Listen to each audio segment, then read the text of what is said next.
అడు జీవితము బ్రహ్మ నీ బతుకేంట్రా ఇలా అయిపోయింది? పేయింగ్ గెస్ట్ రేంజ్ నుంచి బట్టలు ఉతికే లెవెల్కి వచ్చావేంట్రా? నీ బతుకేంట్రా?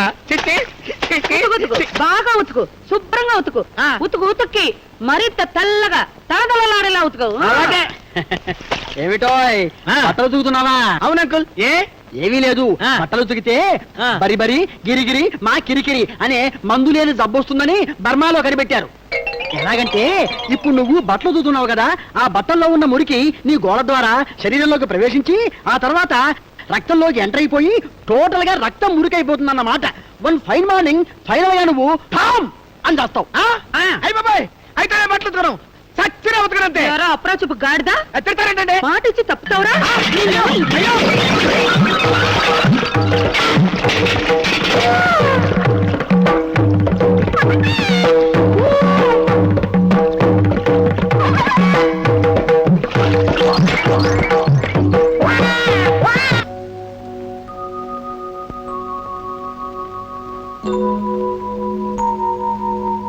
శాంతి, ఏమిటి ఇంత ఆలస్యమైంది? డాక్టర్ దగ్గరికి వెళ్ళాను. డాక్టర్ దగ్గరికా? ఏమైంది? ఏమైంది శాంతి?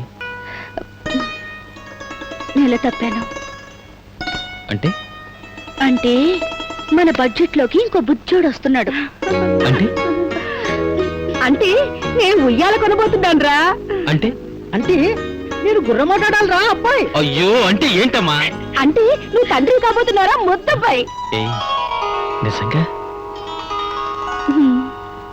ఇంత సంతోష వార్త ఇంత డల్ గా చెప్తావా? బావా, ఏమిటి బాబు గారు, ఏమైంది? మీ బావమరిది గిరి మా తమ్ముడికి ఏమైంది? ఇంజనీరింగ్ కాలేజీలో సీటు రాలేదన్న బాధతో ఆత్మహత్య చేసుకోబోయాట.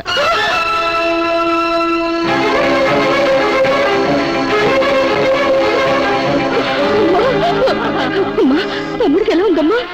ఏమో తల్లి, నువ్వు డబ్బు ఇవ్వలేదని లోన్ వస్తుందనుకున్నాను, రాలేదు. అలాంటప్పుడు వస్తే ఇస్తాను, లేకపోతే లేదని ముందే చెప్పాలి.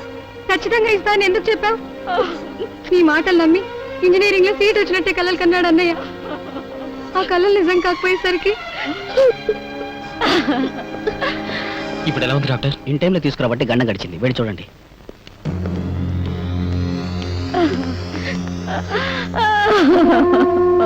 నాయనా, ప్రాప్తం లేదని ఊరుకోవాలి కానీ ప్రాణాలు తీసుకుంటారట తండ్రి.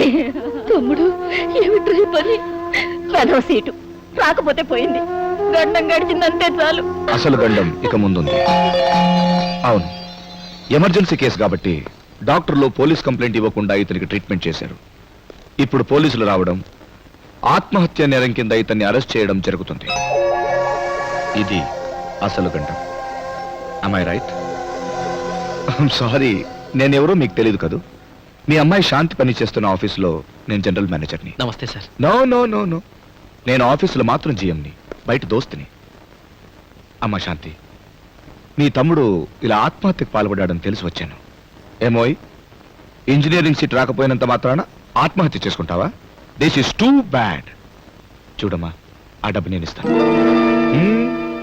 నాకు తెలుసు నువ్వెంత ఆత్మాభిమానం కలదానివో నాకు తెలుసు. దానంగా కాదమ్మా, అప్పుగా తీసుకో. నీ లోన్ వచ్చాక నాకు ఇచ్చేయి. మనం ఒక ఫ్యామిలీ, మనలో మనం ఇచ్చిపుచ్చుకోవడాలు ఉండాలి. am I right? See man, fee కట్టడానికి లాస్ట్ డేట్ దాటిపోయిందని దిగులు పడుకో. ప్రిన్సిపల్ దగ్గర నేను మాట్లాడతాను. చూడండి, పోలీస్ కేసు గురించి మీరేం వరి అవ్వకండి. ఆ గండం నేను గట్టెక్కిస్తాను. వస్తానమ్మా, వస్తాను. Thank you sir. వస్తాను సార్. బాయ్. అమ్మ శాంతి, వెళ్ళొస్తాను. ఆఫీస్లో కలుద్దాం.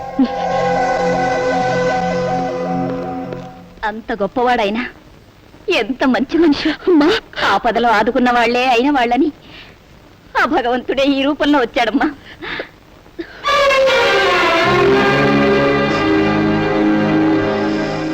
అమ్మ శాంతి, కొడుకు ఆత్మహత్య చేసుకోబోయాడన్న బాధ, ఆ తర్వాత బతికి బయటపడ్డాడన్న ఆనందం, రెండు డిఫరెంట్ ఫీలింగ్స్ ని వెంటనే ఈ బాడీ తట్టుకోలేకపోతుంది. వైట్ వాటర్ తాగకపోతే ఈ నైట్కి నాకు నిద్ర పట్టదు. ఒక్క 50 రూపాయలు ఉంటాయి ఇవ్వమ్మా.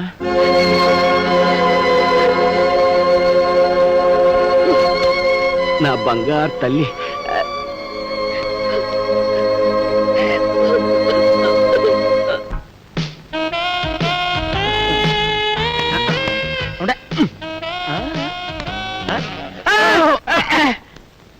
ఏం లేదు అంకుల్, చాలా ఉందిలేవయ్యా.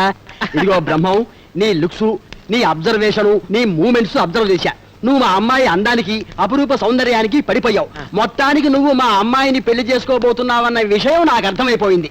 అవునంకుల్, మీ అమ్మాయి అందానికి సృజనాత్మకతకి నేను పడిపోయా. ఇప్పుడు పెళ్లి చేసుకుంటానని మళ్ళీ మాట తప్పవు కదా. తప్పనంటే అయితే ఇంకే శుభం. మామగారు, ఆ.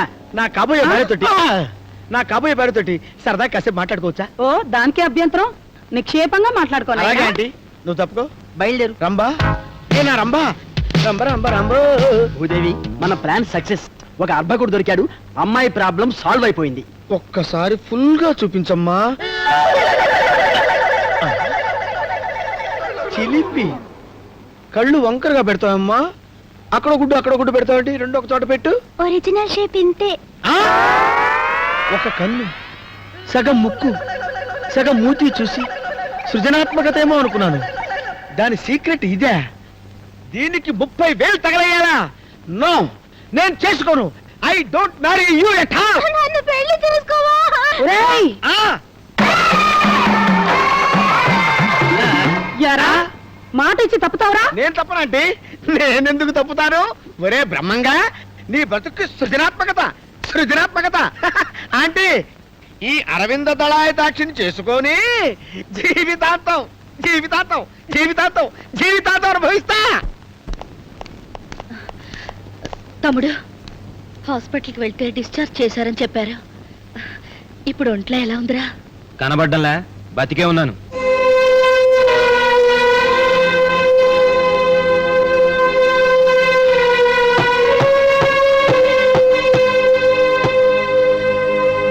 లత, అమ్మా, రామ్మా రా. వచ్చే నెల జీతం మాకు ఇవ్వడం కుదురుతుందో లేదో ఇప్పుడే చెప్పమ్మా.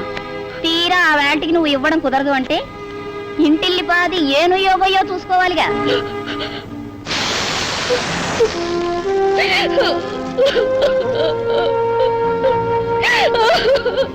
అయ్యో నా తల్లి, ఇప్పుడు నేనేమన్నాననే అంతలేసి శోకాలు.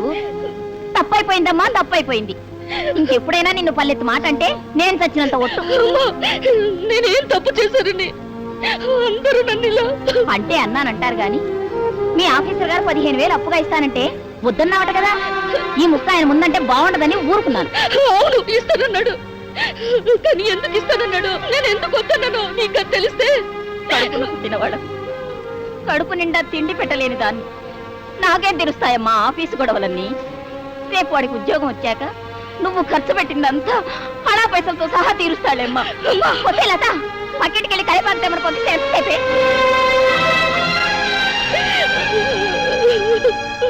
బాధపడతా. నీళ్లు పోసినా రాళ్ళేసినా పళ్ళున్న చెట్టుకేనమ్మా. నాలాంటి తుమ్మమ్మతుకు ఎవరు నీళ్లు పోయరు, రాళ్ళు వేయరు. ఎవరు అర్థం చేసుకున్నా చేసుకోకపోయినా నీ మనసు నేను అర్థం చేసుకోగలనమ్మా. నేను పట్టించుకోకపోయినా ఈ కుటుంబాన్ని రోడ్డు మీద పడకుండా నువ్వే కాపాడుకుంటూ వస్తున్నావమ్మా. నీకింత కష్టం కలిగితే నాకే కలిగినంత బాధగా ఉందమ్మా. ఈ బాధ పోవాలంటే వైట్ వాటర్ పడాల్సిందే. ఓ 50 రూపాయలు ఇవ్వమ్మా.